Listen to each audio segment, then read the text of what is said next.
বিরিয়ানির যারা আলাদা একটা ভার্সন চাইছো তাদের জন্য বলবো চিকেনের এই কাবুলি পোলাওটা বাড়িতে একবার বানিয়ে দেখতে পারো।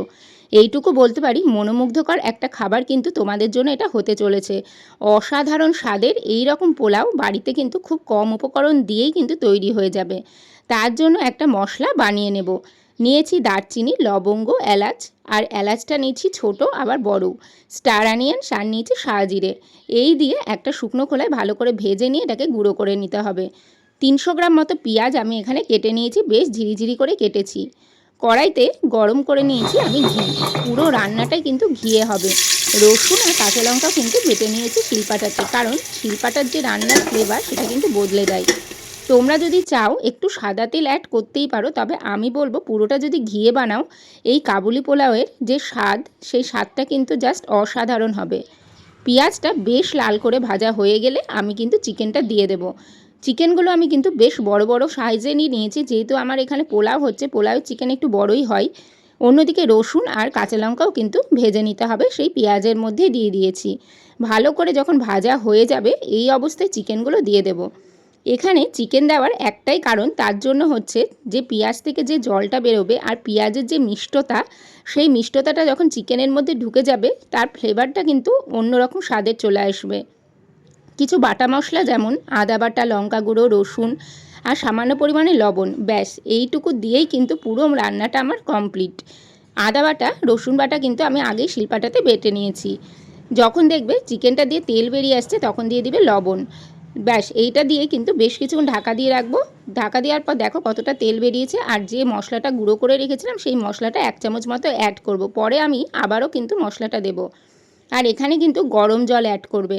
পুরো ঠান্ডা জল কিন্তু দিলে চিকেনের যে ফ্লেভারটা সেটা কিন্তু খুব একটা ভালো লাগবে না। এখানে আমি গরম জল অ্যাড করেছি। গরম জল দিয়ে প্রায় 2-3 মিনিট মতো ভালো করে কিন্তু ফুটিয়ে নিতে হবে। 2-3 মিনিট ফুটানোর পরেই কিন্তু পুরো ঢাকা দিয়ে একেবারে দম কমিয়ে আধ ঘন্টা মতো আমি সেদ্ধ করে নিব। তোমরা কিন্তু চালটা আগে ভিজিয়ে রেখে দিবে। আর এখানে চালটা দেওয়ার পর একটা কিন্তু কাজ করতেই হবে, আর খুব সাবধানের সাথেই করতে হবে, সেটা হলো জল। জলটা কিন্তু 2:3 অনুপাতেই কিন্তু দিতে হবে, কারণ চাল যতটা হবে তার থেকে কিছুটা পরিমাণে জল এখানে অ্যাড করতে হবে, না হলে পুরোটাই কিন্তু জল জল হয়ে যাবে, সেদ্ধ হয়ে যাবে।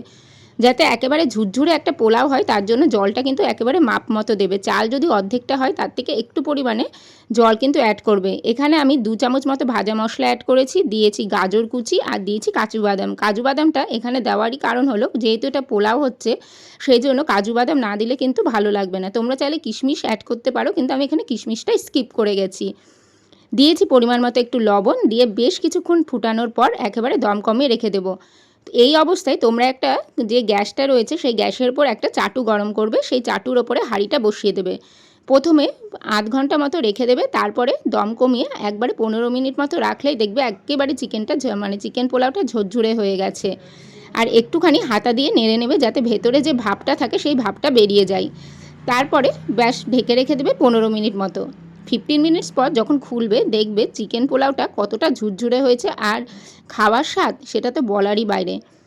আমি মুনমুন চৌধুরী। তোমাদের যদি আমার রান্নাগুলো ভালো লেগে থাকে অবশ্যই লাইক, শেয়ার, আর যদি মনে হয় তাহলে সাবস্ক্রাইব করে দিও।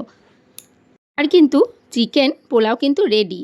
আর এই রকম একটা সহজে চটজলদি আর খুব কম উপকরণ দিয়ে, আর বিশেষ করে যারা খুব লাইট একটা বিরিয়ানি চাও তার জন্য কিন্তু এটা একেবারে পারফেক্ট ডিশ। কারণ আমরা অনেকেই কিন্তু খুব রিচ বিরিয়ানি খেতে পছন্দ করি না।